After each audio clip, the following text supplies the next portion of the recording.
그러므로 그리스도 안에 무슨 겉면이나 사랑의 무슨 위로나 성령의 무슨 교제나 긍휼이나 자비가 있거든 마음을 같이하여 같은 사랑을 가지고 뜻을 합하여 한 마음을 품어 아무 일에든지 다툼이나 허용으로 하지 말고 오직 겸손한 마음으로 각각 자기보다 남을 낮게 여기고 각각 자기 일을 돌볼 뿐더러 또한 각각 다른 사람들의 일을 돌보아 나의 기쁨을 충만하게 하라. 너희 안에 이 마음을 품으라. 곧 그리스도 예수의 마음이니 그는 근본 하나님의 본체시나 하나님과 동등함을 취할 것으로 여기지 아니하시고 오히려 자기를 비워 종의 형체를 가지사 사람들과 같이 되셨고 사람의 모양으로 나타나사 자기를 낮추시고 죽기까지 복종하셨으니 곧 십자가의 죽음이시라. 이러므로 하나님이 그를 지극히 높여 모든 이름 위에 뛰어난 이름을 주사 하늘에 있는 자들과 땅에 있는 자들과 땅 아래에 있는 자들로 모든 무릎을 예수의 이름에 꿇게 하시고 모든 입으로 예수 그리스도를 주라 시인하여 하나님 아버지께 영광을 돌리게 하셨느니라. 아멘. 이 시간엔 강림교회에 심호하시는 김주영 목사님께서 낮아짐의 공동체라는 제목 가지고 말씀 전하실 때 귀한 은혜가 함께 하시기를 소망합니다. 여러분도 기억하시는 것처럼 이 키치너워터로 드림교회 창립 예배 때 사회를 본 목사가 누구라고요? 네, 저입니다. 그리고 몇 년 전이죠. 부흥회도 인도하러 왔었고 그러면서 또 어린 시절에 보았던 친구들이 있는데 이제는 다 세월의 변화를 우리 자녀들을 보면서 알지 않습니까? 이렇게 커가 있는 자녀들을 보면서 이렇게 깜짝깜짝 놀라게 됩니다. 그리고 부목사님 이렇게 어려운데도 함께 섬겨가 주시고 또 그래서 제가 종종 신동희 전사님 설교도 듣습니다. 근데 귀에 잘 들어와요. 귀가 굉장히 중요해요. 귀에 잘 들어오는 게 참 중요한데 여태껏 잘 섬겨오시고 감당하셨는데 하나님께서 10년에 이렇게 마디점을 지나가게 하셨으니 또 다른 마디와 성장을 향하여서 여러분들을 지키시고 인도해 주실 줄 믿습니다. 네. 대표적인 청교도 신학자였던 토마스 왓슨, 이분에 대해서는 이 주석도 참 많이 나와 있는데요. 우리나라 말로도 팔복 강해가 이 토마스 왓슨의 강해가 번역되어 있기도 하게 됩니다.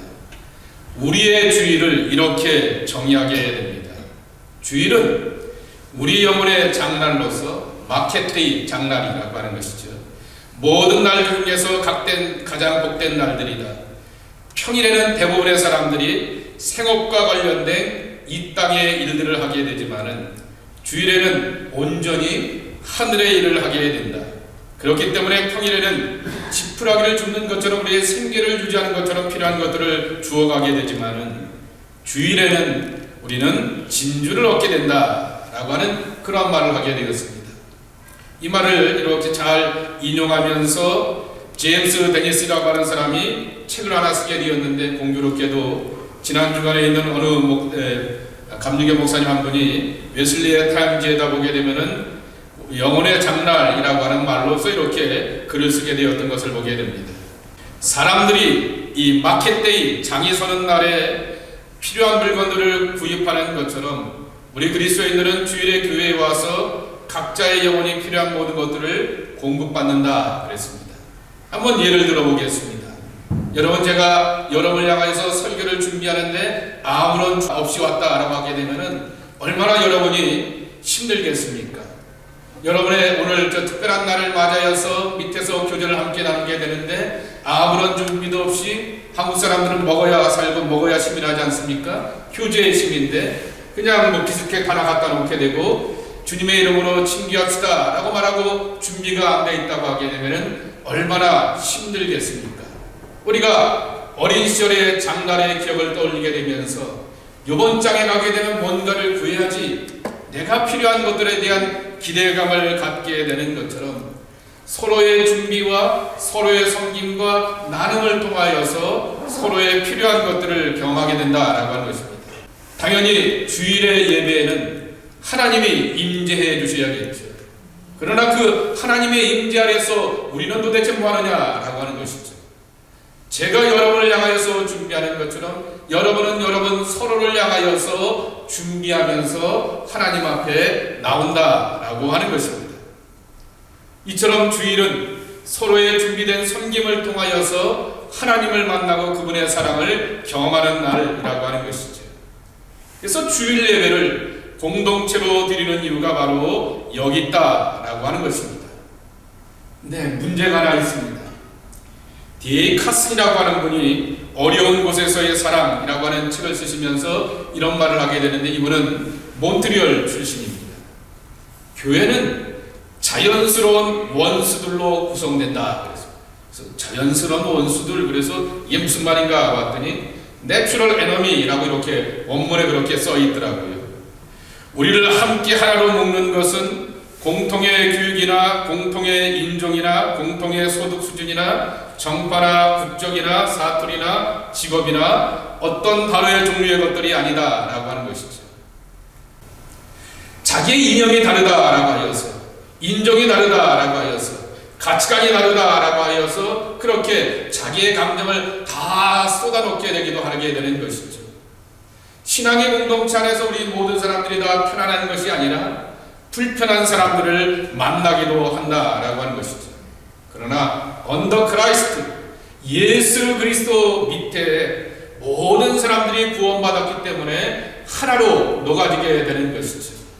교회는 예수 그리스도라고 하는 구원의 멜팅팟, 이 용광로 안에 너도 나도 모든 내가 갖고 있는 삶의 모습들, 성품의 불편한 것들, 다 그러한 것들을 기로하고 함께 녹아지게 되면서 그리스도를 향하여서 공통의 마음을 가지고서 충성을 다하는 존재들의 모임이라고 하는 것입니다. 그래서 이 카스는 예수님으로 말미암아 서로 사랑하게 되는 자연스러운 원수들의 모임이다 라고 이렇게 정의를 하게 되었다는 것입니다. 그럼 하나님의 교회 기독교 공동체가 무엇일까 라고 하는 것이죠. 이 티모시 켈러가 제일 먼저 정의한 것은 하나님의 백성이라고 하는 것입니다. God's people이라고 하는 것이죠. 다시 변하게 되면 You are mine 이라고 이렇게 하나님께서 저와 여러분을 향하여서 불러주시는 것입니다. 이 소유격이 되어 있는 것이 참 중요하다라고 하는 것이죠. 하나님이 저와 여러분을 향하여서 너희는 내 것이야 라고 이렇게 말씀하시게 되었던 그 뜻과 의미가 굉장히 중요하게 되는데요. 왜냐고 하면은 백성들 속에서는 이 생각 저 생각, 이 감정 저 감정, 서로가 살아오게 되었던 다양한 삶의 환경을 갖고 있기 때문에 여러 가지 그러한 생각들이 있게 됩니다.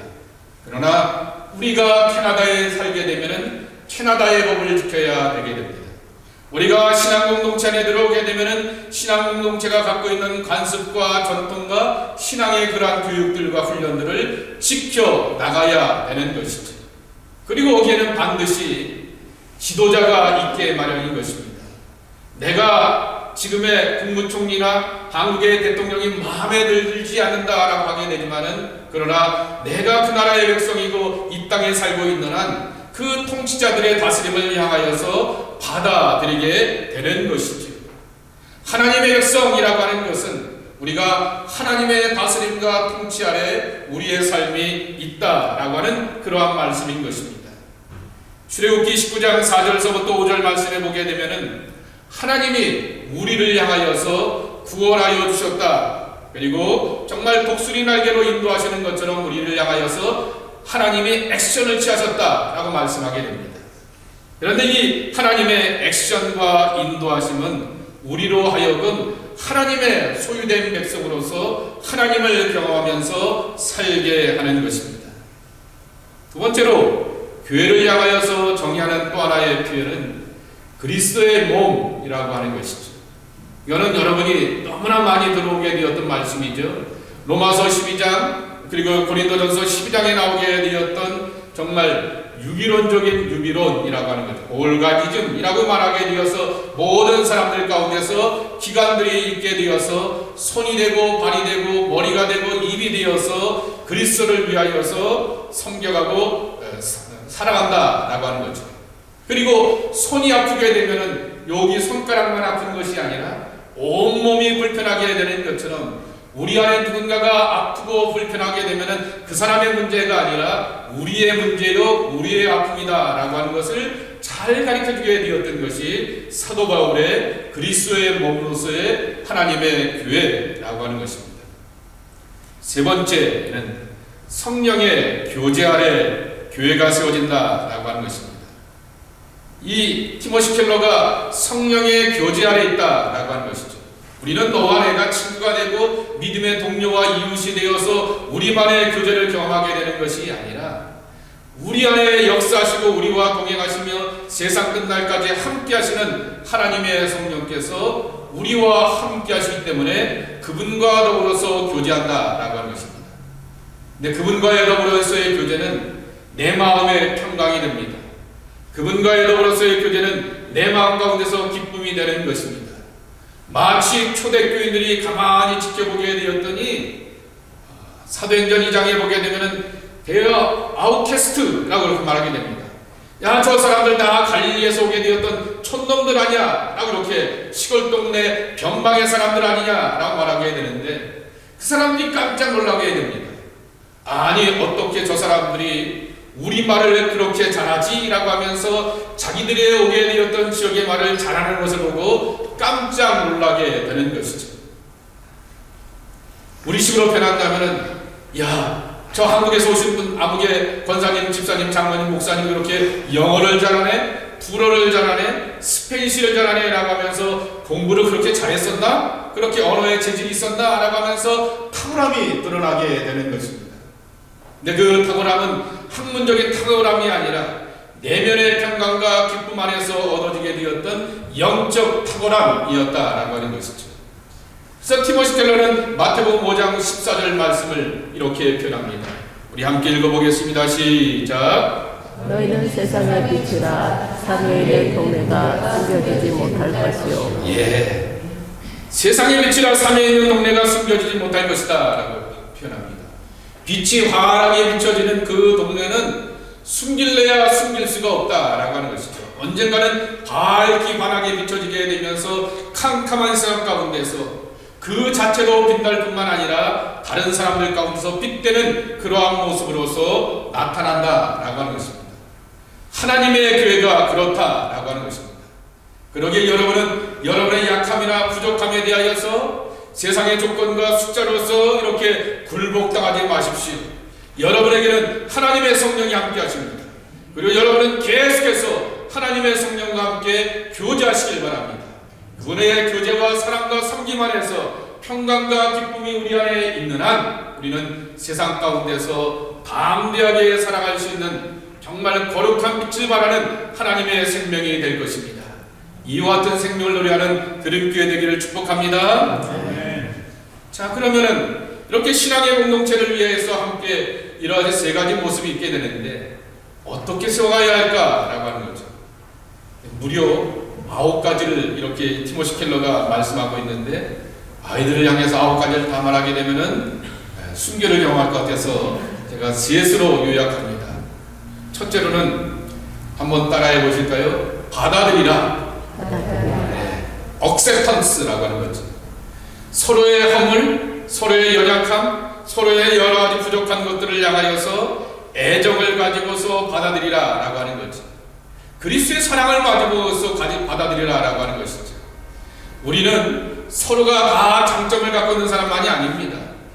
가까우면 가까울수록 뭐가 드러나요? 약함이 드러나게 되고 허물이 드러나게 되는 것입니다. 그런 것을 향하여서 받아들이는 것이죠. 그리고 또 한 가지 중요한 습관 가운데 하나는 뭐냐면은 그분이 갖고 있는 장점과 능력을 존중하고 인정하라라고 하는 것입니다. 그래서 하나님의 백성들 가운데서 서로의 그러한 연약함을 받아들일 뿐만 아니라 그 장점이 높이 세워지고 귀히 여겨지면서 쓰임받을 수 있도록 사랑하고 받아들이는 것입니다. 자, 로마서 12장 10절의 말씀이 있는데요. 함께 읽어보도록 하겠습니다. 시작. 형제를 사랑하여 서로 우애하고 존경하기를 서로 먼저 하며. 예, 이렇게 다른 사람들을 인정하고 존중하고 축하하는 것에 대하여서 더 관심을 갖고 받아들이는 것입니다. 신앙의 공동체 안에서는 내가 이 공동체 안에서 인정받아야 돼 라고 하는 것을 강조하기보다는 저 사람이 이 공동체 안에 들어오게 되어서 함께 받아들여지는 것이 중요하다라고 하는 것입니다. 그래서 이 받아들임 가운데서 참 위대한 보존이 되었던 한 인물을 소개해 보려고 합니다. 사도행전 9장에 나오게 되는 사도 바울의 회심입니다. 여러분, 우리는 초점과 강점을 세상의 드라마처럼 주인공 위주로 생각하게 됩니다. 자, 주인공 위주로 생각하게 되면서 사도 바울이 회심하여서 사울이 변하여 바울이 되었고, 정말 이 기독교인들을 향하여서 이렇게 외골수였던 사람이 그리스도를 향하여서 외골수 한 길의 사람이 되었어 라고 하며 그를 높여드리게 되지만은, 한번 여러분 아나니아의 입장에서 생각해 보시기 바라고 초대교회 교인의 입장에서 한번 생각해 보시길 바랍니다.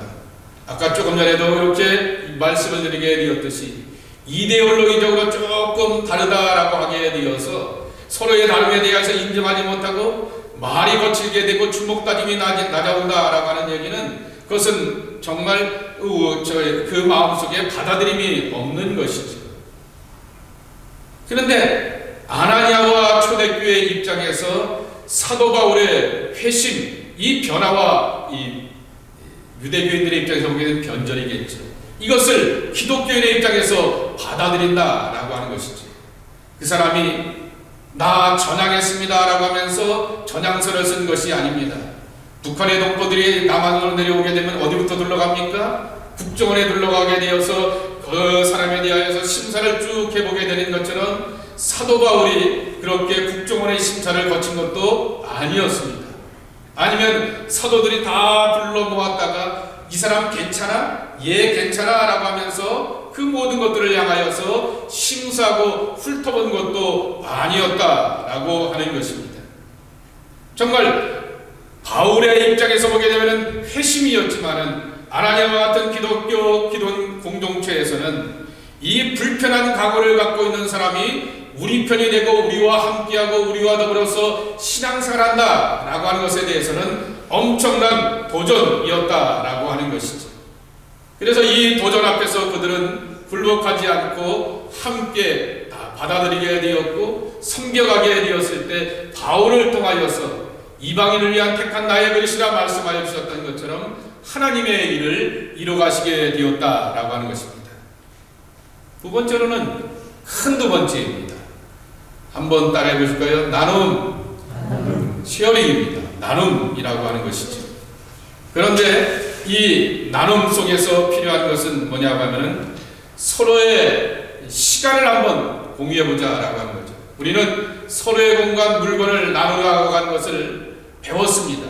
사도행전 2장과 4장에 보게 되면은 초대교회인들이 그 서로의 것들을 가지고서 나눠줬다라고 하는 말씀을 통하여서 그 나눔의 교훈을 배우게 되었습니다. 그런데 시간을 나눈다라고 하는 것이죠. 여러분, 여기 부모님들이 계시는데요, 애들이 어디 가서 뭘 한다고 하면은 애들 거기다가 드랍해 놓고는, 애들이 뭐 축구를 한다, 아이스하키를 한다 그러면은 드랍해 놓고는 어떡합니까? 거기다 갖다 놓고 나서는 본인들은 자동차에 앉아갖고는 시간을 때우기 위해서 뭘 하죠?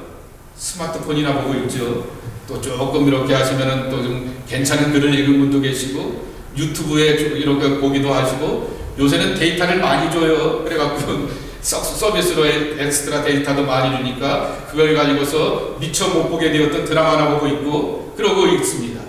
그럼에도 불구하고 애들 때문에 이렇게 시간을 소비하는 것에 대하여서 컴플레인하거나 그것을 향해서 불편하게 여기는 부모는 없습니다.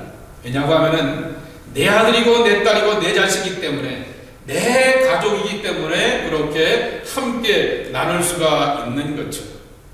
마치 우리가 신앙의 공동체 안에서도 시간을 나누게 되는 것은 내 아까운 시간이라고 이렇게 생각하는 것이 아니라 하늘 가족이고 하나님이 만나게 해주셨기 때문에 소중한 사람들과 함께 나눌 수 있어야 된다라고 하는 것이죠.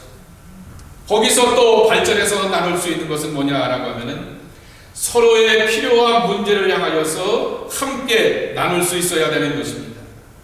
필요라고 하는 얘기는 다른 말로 표현하게 되면은 기도 제목이라 말할 수 있을 것입니다. 간절함을 갖고 있는 것입니다. 우리의 연약함과 그리고 우리의 기도의 제목들을 가지고서 함께 나누면서 정말 교회에 가게 되었더니 나를 향해서 여전히 서포트하고 지지하고 후원하는 하나님의 사람들이 있더라 라고 하는 것을 통하여서 힘과 용기를 얻게 되는 것이죠. 갈라디아서 6장 2절 말씀에 보게 되면은 너희가 짐을 서로 지라 그리하여서 그리스도의 법을 성취하라 라고 이렇게 말씀하여 주고 있습니다. 다른 사람의 짐을 지라 말하고 있지 않습니다. 서로 지라 라고 말하게 되었던 거죠. 목회자의 가정에도 짐이 있는 것처럼 여러분의 가정에도 서로의 짐이 있는 것이죠. 서로의 짐을 지어가게 되면서 그리스도의 법입니다. 그리스도의 법이 뭐죠? 사랑 아니겠습니까? 사랑의 열매, 사랑의 완성을 이뤄가게 되는 것이죠. 우리 모두는 다 공동체 안에서 살아가고 있습니다. 공동체 안에서 서로의 짐을 짊어지게 되면서 함께 격려하고 세워가게 되면서 하나님의 사랑이 이것이구나 라고 하는 것을 함께 경험하게 되는 것입니다. 또 하나 여기서 나눠야 될 것, 공유해야 될 것은 뭐냐라고 하면은 서로의 생각과 그리고 서로의 믿음과 서로의 영성을 나눠야 한다라고 하는 것입니다. 여러분, 신앙생활하는 데 있어서 가장 불편한 게 누군지 아세요? 내 이웃입니다. 근데 신앙생활 할 때 가장 축복의 만남은 어딘지 아세요? 내 이웃입니다. 나와 다른 사람들, 나와 성향이 다르고 기질이 다르고 그리고 여태껏 달아오게 되면서 배우게 되었던 신앙의 교훈과 훈련들이 다른 사람들이 나를 향해서 함께 신앙생활하게 되었을 때 불편하고 엄청나게 불편합니다. 그런 사람들 속에서 어떠한 변화와 깨달음이 있게 되어서 저분의 교훈과 가르침과 섬김이 내게는 엄청난 도전이 되고 생명이 되고 은혜가 되어서 하나님의 역사를 경험하게 되면은 이웃 만나는 축복이 얼마나 큰 축복인가 라고 하는 것을 알 수 있게 되는 것입니다. 그것은 어디서부터 오는가 라고 하는 것이죠. 바로 서로의 비전과 생각과 삶을 진솔하게 나눌 때서부터 있다라고 하는 것입니다. 우리는 신앙생활을 개인적으로 하는 사람들이 아닙니다. 성경 공부도 개인적으로 하는 사람이 아니라 여러 명이 모여서 함께 하게 됩니다. 예배도 내가 알아서 정말 구약의 제사와 같이 내가 바치고 내가 드리면 그렇게 예배하는 것이 아니라 이렇게 모여서 어린아이들도 함께 어울려지면서 예배하는 것이 신앙의 모습이라고 하는 것입니다.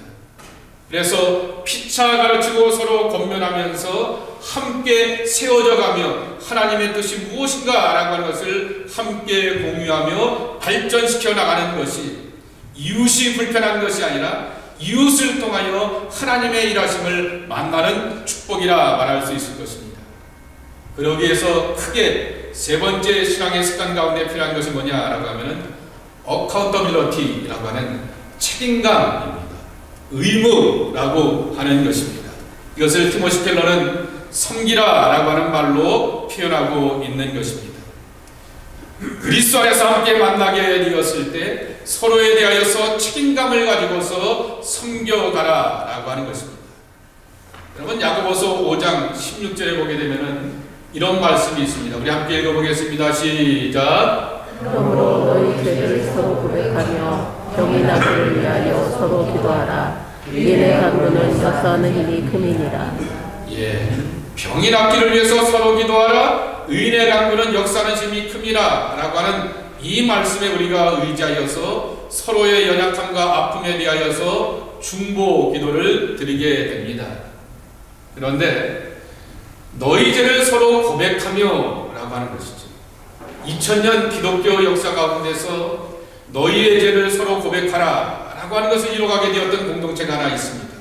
사실은 성경 어디를 보아도 너희 죄를 서로 고백하라 라고 하는 그러한 구절을 찾아보지 못하는데 오늘 야고보서 5장 16절만 유일하게 기록되어져 있는데 이것을 실제로 행하게 되었던 공동체가 하나 있습니다. 그것은 바로 요하네슬레가 세우게 되었던 밴드 미팅이라고 하는 것입니다. 밴드입니다.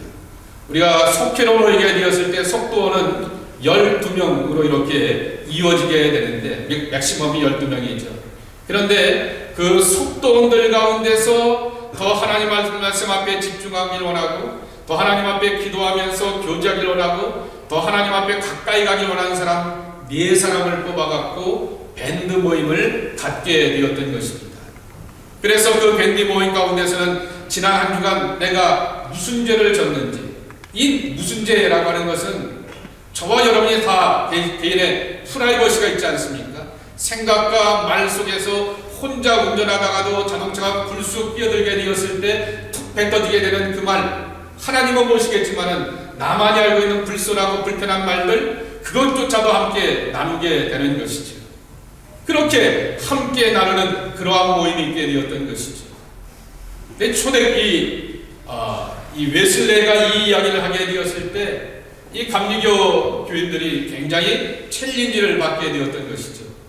여러분, 옛사람들에게 있어서 이때 있는 사람들에게 있어서 죄를 고백하게 되는 것인데, 요한웨슬레 때 이때 영국은 성공회이고, 성공회는 로만 캐톨릭의 그러한 백그라운드를 갖고 있습니다. 자, 여쭤볼게요. 로만 캐톨릭은 죄를 누구한테 가서 고백하죠? 그 양반한테 가서 고백하죠? 그 양반, 이 프리스트 사제한테 가서 고백하게 됩니다. 그런데 그 사제 앞에 고백하는 것을 누구 앞에 고백해요? 이 앞에 있는 자매한테, 이 앞에 있는 형제 앞에 서로 이렇게 고백하게 되면서 서로의 건물을 향하여서 함께 고백하며 나누면서 용기와 격려를 준다라고 하는 것이죠. 감리교 운동이 점점 이렇게 발전하게 되었다가 이렇게 그다음서부터 고잉 다운 이렇게 떨어지게 되었던 이유 가운데 하나는 바로 이 밴드 모임이 약해졌기 때문이다 라고 하면서 이렇게 지적하는 사람도 있는 것을 볼 수가 있습니다. 서로의 삶의 문제와 연약함들을 향하여서 함께 공유하면서 그것을 기억하고 정말 흉을 보는 것이 아니라 그 연약함을 기억하고 중보하고 기도하고 용기와 격려를 줄 수 있는 그러한 공동체가 되어서 섬겨가는 모습이 되어야 하는 것이죠. 그리고 서로의 이익을 위해서 이렇게 섬길 줄 알아야 되는 것입니다. 우리는 교회에서 경제적인 이익을 얻기 위해서 모인 것이 아닙니다. 이익을 얻기 위해서는 우리가 세상살이 살아가게 되는데 돈 갖고 되지 않는 경제적인 이익 말고도 어떤 유익과 이익과 삶의 용기와 힘을 하나님 안에서 얻기로 합니다. 그래서 함께 믿음의 사람들이 모여서 의지하며 나가게 되는 것이죠. 오늘 본문을 보도록 하겠습니다. 빌립보서 2장의 말씀을 흔히 케노시스 기독론이라고 말하게 됩니다. 영어로 표현하게 되면 셀프 엠티드, 자기 비움의 기독론이라고 말하게 됩니다. 여러분, 여기 스크린에 다시 한번 성경 본문을 올려주실까요? 6절 한번 보시겠습니다. 6절 함께 읽겠습니다. 시작. 는 근본 하나님의 본체시나 하나님과 동등됨을 취할 것으로 여기지 아니하시고. 혹시 여러분들 가운데서 성경책을 갖고 오신 분이 계시면 본체라고 하는 말에 1번이라고 이렇게 커멘트가 달아져 있고 그 1번을 맨 밑에서 이렇게 보게 되면은 뭐라고 나와 있냐면은 형체 혹은 본질이라고 말하게 됩니다. 에센스라고 하는 거죠. 원래 예수님은 하나님과 같은 에센스, 본질이셨다라고 하는 것이죠. 그런데 하나님과 내가 동급인데도 불구하고 동등됨을 여기지 아니하시고 7절 보게 되겠습니다. 함께 보겠습니다. 시작. 오히려 자기를 비워 종의 형체를 가지사 사람들과 같이 되셨고. 사람으로 오셨다라고 하는 것을 인카네이션, 성육신이라 말하게 됩니다. 그런데 7절 중간에 보게 되면 또다시 형체라고 하는 말이 나오게 됩니다. 그 말도 본질, 본체라고 하는 말과 같은 말인 것이죠. 에센스입니다. 원래 예수님은 어떤 분이라고요? 하나님의 에센스, 본질을 갖고 계시는 분인데 이 땅에 뭐로 오셨다고요? 계급적으로 표현하게 되면 우리보다도 더 낮은 사회적인 계급인 종의 형체를 가지고서 종의 에센스를 가져오셔서 이 땅에 오셔서 섬겨가시게 되었다라고 하는 것입니다. 바로 그리스도 안에서 서로를 향하여서 세워가기 위해서 필요한 것은 뭐냐라고 하면은 겸손이라고 하는 것이죠. 내가 나보다 낫다라고 하는 그 표현은 바로 우열의 개념이 아니라 바로 다른 사람의 이익을 위해서 내가 자신을 이렇게 낮추면서 섬겨가는 그러한 태도를 말씀하여 주고 있는 것입니다. 이것이 바로 예수님께서 섬겨가시게 되었던 본 모습이라 말할 수 있을 것입니다.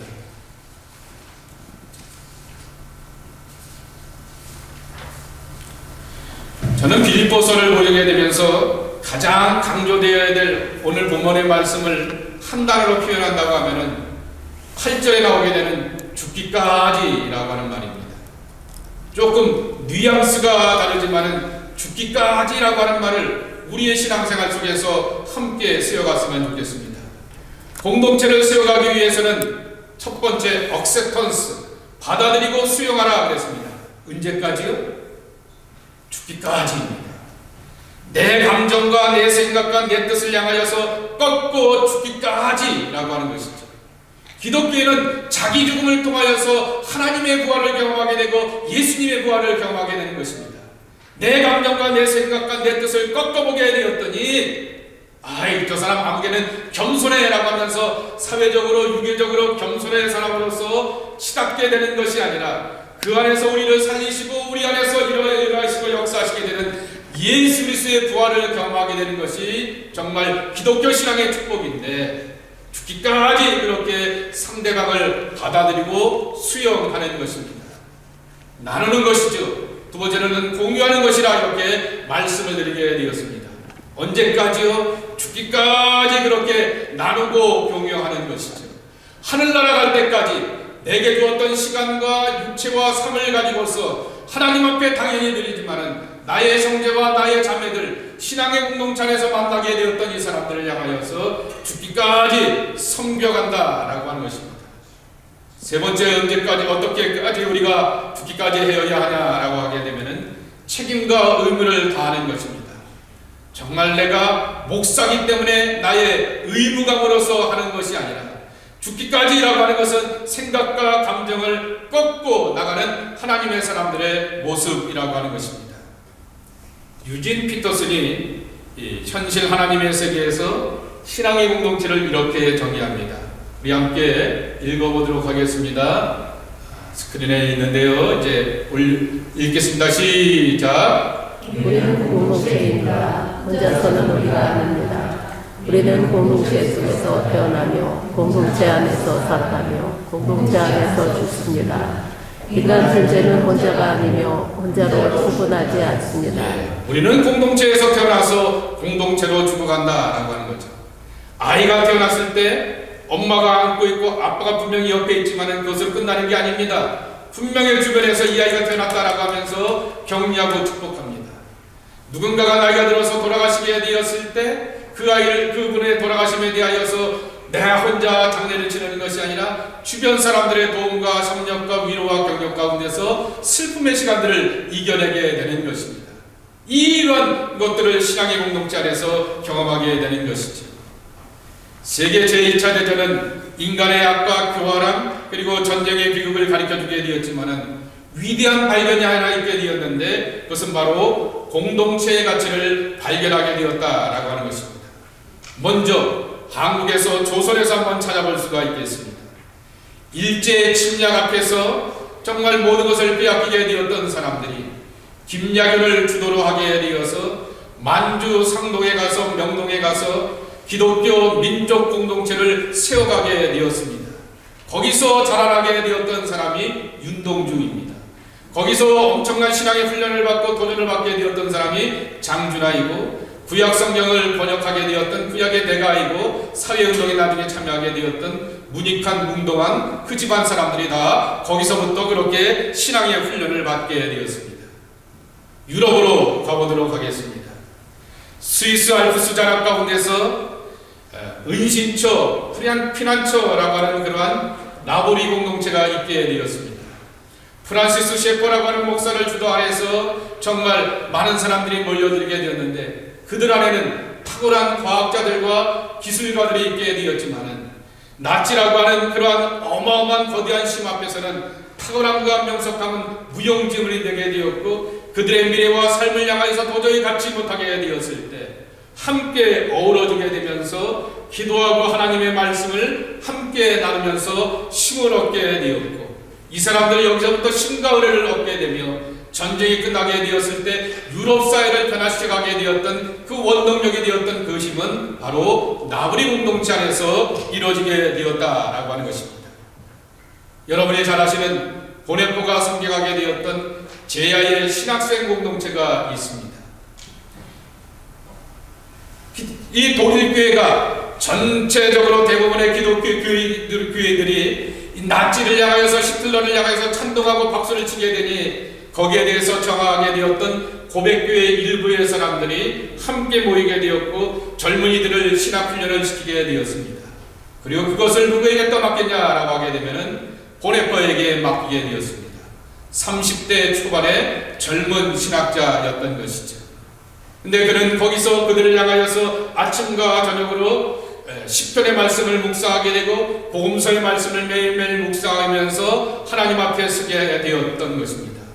여러분, 보네포의 책들이 많이 발간이 되게 되었지만은 그가 감옥에 갇히게 되면서 나오게 되었던 책들은 발간이 되지 않게 되었습니다.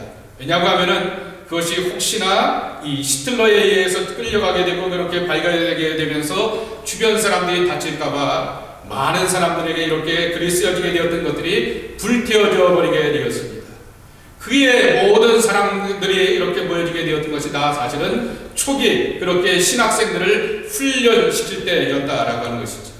거기서 나오게 되었던 성도의 공동생활이라고 하는 위대한 책이 바로 거기서 나오게 되었던 것입니다. 보네포가 이렇게 말하게 됩니다. 공동체를 사랑한다고 하는 것은 공동체를 향한 나의 이상을 사랑하는 것과 다르다. 아무리 그 이상이 훌륭하고 뛰어나다 하더라도 그 공동체 안에서 나의 이상을 관찰이 아니라 관철이죠. 관철시키려고 하는 자는 공동체를 파괴하는 자이다. 무슨 말이냐고 하면요, 제가 목사니까 저희 교회 공동체를 향하여서 비전과 꿈을 갖고 있지 않겠습니까? 그런데 나의 꿈과 비전은 열인데 교인들은 둘밖에 셋밖에 쫓아오지 못한다라고 하게 되어서 그들을 향해서 비난하거나 정죄하거나 왜 못 쫓아오는 것입니까? 라고 말하게 되는 것은 우선 공동체를 파괴하는 사람이다 라고 하는 것입니다. 그러면서 마지막으로 하나 더 결론을 이렇게 얘기하게 됩니다. 공동체를 사랑하는 사람은 공동체를 죽이고 형제를 사랑하는 사람은 공동체를 세웁니다 라고 하는 거죠. 왜 이 키치너 드림교회가 못 쫓아옵니까? 라고 하면서 그렇게 목사의 비전이나 목회자의 비전이나 지도자의 비전을 가지고서 공동체를 향해서 판단하고 내가 이렇게 사랑하는데 라고 하면서 비난하는 것은 공동체를 사랑하고 세우는 사람이 아니라 한 사람 한 사람 비록 부족하고 연약하지만은 하나님의 아들과 딸로서 함께 서로 만나게 해주셨으니 서로 사랑하고 서로 섬겨가면서 그 안에서 하나님의 사랑을 함께 경험하는 사람이 진정으로 공동체를 세워가는 사람이다 라고 하는 것입니다. 빌립보서 2장은 낮아짐의 공동체를 말하고 있습니다. 예수님께서 이 땅에서 오시면서 보여주셨던 것은 말구유의 공동체였고 낮아짐의 공동체를 우리 가운데 보여주셨다라고 하는 것입니다. 이 공동체를 함께 만들어갈 줄 아는 것이 우리들의 모습이 되어야 할 것입니다. 여러분, 여러분의 교회의 조건이나 환경이나 여건을 보고서 낭망하거나 비교하지 마십시오. 저희 교회도 조금 더 교인이 여러분들보다 있지만은 바로 옆에 보게 되면 세 블록 네 블록 가게 되면 1,500명 모이는 교회가 있고 3,000명 모이는 교회가 바로 옆에 있게 됩니다. 그러나 그런 그 앞에서 늘 비교당하고 어떤 것을 사역에 있어서 모자라는 것들 향해서 비교당한다라고 말하게 되면은 그것은 하나님 앞에서의 참 모습이 아닐 것입니다. 얼마나 하나님 앞에 말씀대로 뜻대로 섬기고 살아가는가, 그것이 바로 공동체의 참 가치인 것을 기억하면서 섬기는데, 사랑하는데, 말씀을 배우고 기도하는데 앞서가는 그러한 신앙의 공동체가 키치너 워터로 드림교회가 되시기를 예수님의 이름으로 간절히 축복합니다. 하나님 아버지 감사합니다. 당신의 종들 지키시고 축복하여 주시옵시며 하나님의 말씀과 은혜 안에 굳건하고 견고하게 세워져서 이 어려운 시대를 서로 사랑으로, 서로 섬김으로, 서로 삶을 나누고 기도 제목을 나누고 눈물을 나누면서 이겨내는 귀한 믿음의 공동체로 지키시고 축복하여 주옵소서. 예수님의 이름으로 간절히 축복하며 기도하옵나이다. 아멘.